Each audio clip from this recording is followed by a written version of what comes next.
नमस्कार, मेरा नाम टीपू चौधरी और आज की इस भाषण प्रतियोगिता में गुणवत्तापूर्ण शिक्षा पर मैं अपने विचार व्यक्त करूंगी। अनादिकाल से लेकर आज तक सभ्यताओं ने नित नए रूप बदले हैं, संस्कृति ने नित नई करवटें ली हैं, समय का चक्र निरंतर चलता रहा, लेकिन अगर नहीं बदला है तो वो है मानव जीवन का विकास क्रम और उसकी निरंतर यात्रा। परिवर्तन और विकास प्रकृति के शाश्वत नियम है। इसी के अनुरूप मानव आदिम युग से आज मशीनों के युग में प्रवेश कर चुका है और व्यक्ति को समझदार, परिपक्व या प्रबुद्ध बनाने के लिए शिक्षा की भूमिका हर युग में बेहद प्रभावी रही है। शिक्षा शब्द संस्कृत भाषा के शिक्षा धातु से बना शब्द है, जिसका अर्थ होता है सीखना और सिखाना, और इसी सीखने और सिखाने की प्रक्रिया के अनुरूप ही व्यक्ति की अंतर्निहित क्षमता को उभार कर उसके ज्ञान को उपलब्ध कराया जाता है, उसके कौशल को विकसित किया जाता है, उसकी योग्यता को परखा जाता है।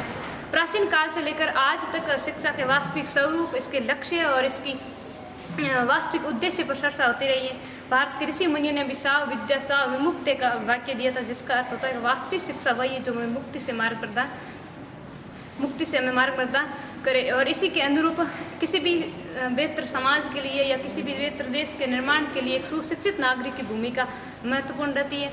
और शिक्षा ही वह हथियार है जो किसी व्यक्ति को एक बेहतर इंसान बनाती है। कहते हैं कि education is the most powerful weapon which you can use to change the world. और इसी के अनुरूप शिक्षा का वास्तविक उद्देश्य वह है कि किसी भी व्यक्ति के चरित्र निर्माण, उसके पूर्ण प्रकृतिशील विकास करना और साथ ही उसके विचारों और उसकी क्षमताओं को निखारना और अपने देश में, अपने समाज के योगदान में अपनी भूमिका निर्भर करना।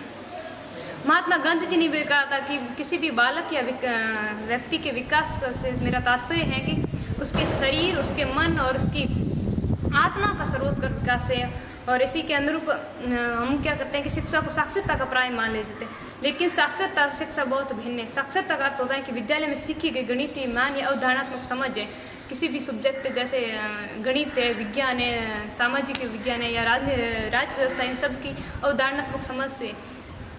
लेकिन शिक्षा किसी भी डिग्री या किसी भी परीक्षा को पास करने का रूप नहीं है। हम प्राय किसी भी परीक्षा में फेल होने से मान लेते हैं कि हमें शिक्षा नहीं है, अशिक्षित है। शिक्षा एक अवधारणात्मक समझ है जो विद्यालय की शिक्षा से परे है। ये इसका कोई मतलब नहीं कि साक्षरता से है। निदा फाजिली लिखा है कि धूप में निकलो, घटाओं में ना कर देखो, जिंदगी क्या है किताबों को हटा कर देखो। लेकिन यह भी कहना गलत है कि हम विद्यालय शिक्षा, विद्यालय में सीखी गई बातों को भूल जाने के बाद की स्थिति, ये भी तार्किक नहीं है, क्योंकि विद्यालय में सिखाए गए हमारे गणितीय मान, अवधारणात्मक समझ हमारे उम्र हमारे जीवन में काम आती हैं। और स्कूल या कॉलेज में इतिहास में वर्णित पुस्तकों में अगर हम तिथियाँ और घटनाएं भले ही भूल जाएं, लेकिन उसके दौरान सर के द्वारा सिखाई गई मार्क्सवाद, गांधीवाद, समाजवाद, उदारवाद का सिद्धांत हमारे ताउम्र हमारे जीवन को निर्देशित करता है।